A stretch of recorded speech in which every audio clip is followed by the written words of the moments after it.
అత్యంత కృప కలిగిన యేసు క్రీస్తు నామములో వాక్యాన్ని వింటున్న బిడ్డలందరినీ కూడా దేవుడు సమృద్ధిగా దీవించి ఆశీర్వదించును గాక. ఆమేన్. ప్రియ దేవుని బిడ్డలారా, అందరూ ఎలాగున్నారు? బాగున్నారు కదూ? ఉదయం లేచి ప్రార్థన చేశారా? పరిశుద్ధ గ్రంథాన్ని చదివి ఉన్నారా? కుటుంబ ఆరాధన చేసుకున్నారనా? పర్లేదులే అని చెప్పి కొంచెం నిర్లక్ష్యంగా ఉన్నారా? దేవునికి నిర్లక్ష్యం అంటే చాలా అసహ్యం. దేవునికి అసహ్యమైనటువంటివి చాలా ఉన్నాయి మన జీవితాల్లో.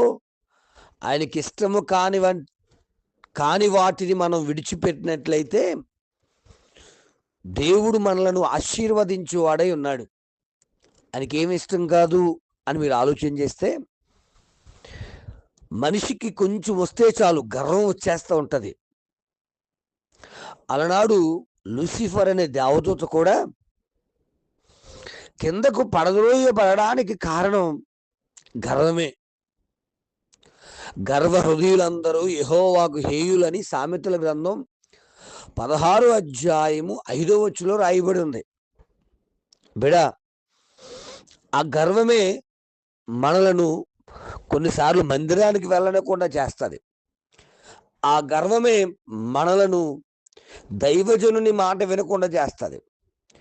ఆ గర్వం మనలను వాక్యానుసారంగా జీవించకుండా ఆపుతూ ఉంటుంది.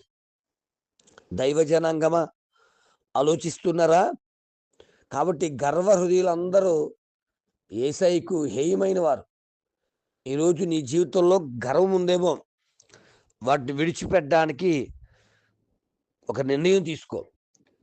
యేసయ్యకి ఇంకా ఎవరు ఇష్టం కారు అంటే, సామెతల గ్రంథం 11వ అధ్యాయము 20వ వచనం చదివితే, మూర్ఖ చిత్తులు యెహోవాకు హేయులు అని ఉంటుంది. మూర్ఖత్వం. నేను పట్టిన కుందేలకు 3 కాళ్ళు అంటూ ఉంటారు వీళ్ళు. బాబు, కుందేలకు 4 కాళ్ళురా అంటే, కాదు నేను పట్టుకున్న 3 ఉన్నాయి కాబట్టి మిగిలిన అన్ని కుందేలకు 3. నాకేదో తెలుసు కాబట్టి అంతే అంటారు తప్ప, జ్ఞానవంతుని మాట వినకుండా మూర్ఖపు ఆలోచనలతో ప్రవర్తిస్తూ ఉంటారు. దేవుని ప్రజలారా, మూర్ఖ మనసు నిన్ను ఇబ్బంది పెడుతుందేమో, గర్వ హృదయం దేవునికి నిన్ను దూరం చేస్తుందేమో. అన్యాయస్తులు దేవునికి అనగా యెహోవాకు హేయమైన వారని ద్వితీయోపదేశకాండం 25వ అధ్యాయం 16వ వచనం. న్యాయం కానిది చేయడమే అన్యాయం. ఉదయం లేచి ప్రార్థించడం న్యాయం. ప్రార్థించకుండా మన పనుల్లో మునిగిపోవడం అన్యాయం. అన్యాయం అంటే ఏదో పెద్ద పాపం అనుకోకండి. ఏది క్రమబద్ధమైన రీతిలో చెయ్యాలో అది చెయ్యకపోవడమే అన్యాయము. దేవుని బిడ్డ, న్యాయంగా ప్రవర్తిస్తున్నావా? అయితే నా యేసయ్యకు నువ్వు ఇష్టమైన వాడివి. ఒకవేళ అలా ప్రవర్తించకపోతే హేయమైన క్రియ అని తెలుసుకో. ఇంకా ద్వితీయోపదేశకాండమే 18వ అధ్యాయము 10 నుంచి 12 వచనాలు మీరు చదువుకుంటే, లోకానుసారులు లోకములో ఉన్న విషయాలన్నీ పాటించేవారు దేవునికి ఇష్టమైన వారు కాదు, యెహోవాకు హేయులు అని రాయబడింది. లోకంలో ఏమున్నాయి?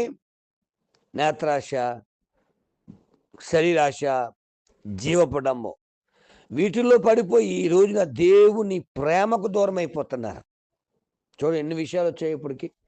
మొదటగా మనం చూస్తే గర్వ హృదయులు, రెండోది మూర్ఖ చిత్తులు, మూడోది అన్యాయస్తులు, 4 లోకానుసారులు, 5 ద్వితీయోపదేశకాండం 22వ అధ్యాయములో మరి వేషధారులు. ఇలా ఇష్టం ఎక్కడ వేసి వేషం అక్కడ వేస్తూ ఉంటారు. తమ్ముడు, చెల్లి, క్రైస్తవుడిగా నటించొద్దు. క్రైస్తవుడిగా నమ్మించి బ్రతకొద్దు. క్రైస్తవుడిగా నమ్మకమైన బ్రతుకు. అంతే తప్ప ఎక్కడ వేషం అక్కడ వేసి ఎవరిని ఎలాగా కవర్ చేసుకుంటూ వెళ్తే మన వేషాలు మనుషుల దగ్గర చెల్లుతాయేమో కానీ యేసయ్య దగ్గర చల్లదు. వేషనైనా దేవుడు క్షమిస్తాడేమో గాని వేషధారణ మాత్రం దేవుడు క్షమించడు. ఇక చూస్తే సామెతల గ్రంథం 6:19 చూస్తే అబద్ధికులు యెహోవాకు హేయులు. బిడ్డ, ఈ ఉదయకాల సమయంలో ఉదయం లేచి ఎన్నెన్ని అబద్ధాలు ఆడేస్తున్నావో, ఎన్నెన్ని అబద్ధాలు ఆడుతూ గడిపేస్తున్నావో. భార్య దగ్గర అబద్ధం, భర్త దగ్గర అబద్ధం, బిడ్డల దగ్గర అబద్ధం, బ్రతుకంతా అబద్ధాలు. అలా అబద్ధాలు ఆడుతూ ఉంటే నువ్వు దేవునికి ఇష్టమైనవి కాలేవు నాన్న. ఇంకా చూస్తే అన్యాయపు తీర్పులు. సామెతల గ్రంథం 17 వచనంలో అన్యాయపు తీర్పు తీర్చేవాడు దయచేసి న్యాయము తప్పి తీర్చేవాడు దేవునికి ఇష్టమైన వారు కాదు. ఒకవేళ న్యాయము తీర్చే పెద్దవేమో నీ దగ్గరకు వస్తున్న వారికి ఎలాంటి న్యాయాలు తీరుస్తున్నావు ఆలోచించే. కాబట్టి గర్వహృదయులు, మూర్ఖ చిత్తులు, అన్యాయపు తీర్పు తీర్చేవారు, వేషధారులు, అబద్ధికులు దేవునికి ఇష్టమైన వారు కాదు, ఆయనకు హేయమైన వారు అని వాక్యం మాట్లాడుతుంది. తమ్ముడా, చెల్లి, అన్న, అక్క, యెహోవాకు హేయంగా బ్రతికేసి ఏం సంపాదించుకుంటావు? ఆశీర్వాదాన్ని సంపాదించుకోవాలంటే ఆయనకి ఇష్టమైన పనులు చేస్తేనే తప్ప, లేకపోతే ఇబ్బంది పాలవుతావు. అలా ఇబ్బంది పాలవక ముందే దేవుని చిత్త ప్రకారంగా నడుచుకుంటూ దైవ ఆశీర్వాదాలు పొందుకునే కృపను దేవుడు మనందరికి అనుగ్రహించును గాక. ఆమేన్. తండ్రి, నీకు స్తోత్రాలు. యేసుక్రీస్తు నామములో నీ బిడ్డల అందరి కొరకు ప్రార్థిస్తున్నా. దీవించి, దర్శించి, ఆశీర్వదించి, అభిషేకించి, బలపరిచి, భద్రపరిచి, వర్ధలింప చేసి నిండారుగా మీ దీవులతో నింపమని అడుగుచున్నాం. మీ రాజ్య వ్యాప్తి కొరకు నిలబెట్టమని అడుగుచున్నాం. దేవానికి స్తోత్రాలు. అయ్యా, గర్వహృదయం, మూర్ఖ చిత్తం, వేషధారణ అయ్యా మా జీవితాలు ఉంటే విడిచిపెట్టగలిగిన జ్ఞానమును మాకు అందరికి అనుగ్రహించమని, మీరు అక్కడ సిద్ధపాటు మాకు దయచేసి నడిపించమని, గొప్ప కార్యాలు, అద్భుతాలు జరిగించమని, మహిమ పొందమని, మీరు అక్కడ సిద్ధపాటు మాకు అనుగ్రహించమని, ఇష్టమైన వారుగా నీకు ఇష్టమైన బ్రతికి అయ్యా నీ నా మహిమార్థంగా జీవించే భాగ్యం మాకు అందరికి అనుగ్రహించమని యేసు నామమున అడుగుచున్నాను తండ్రి. ఆమేన్.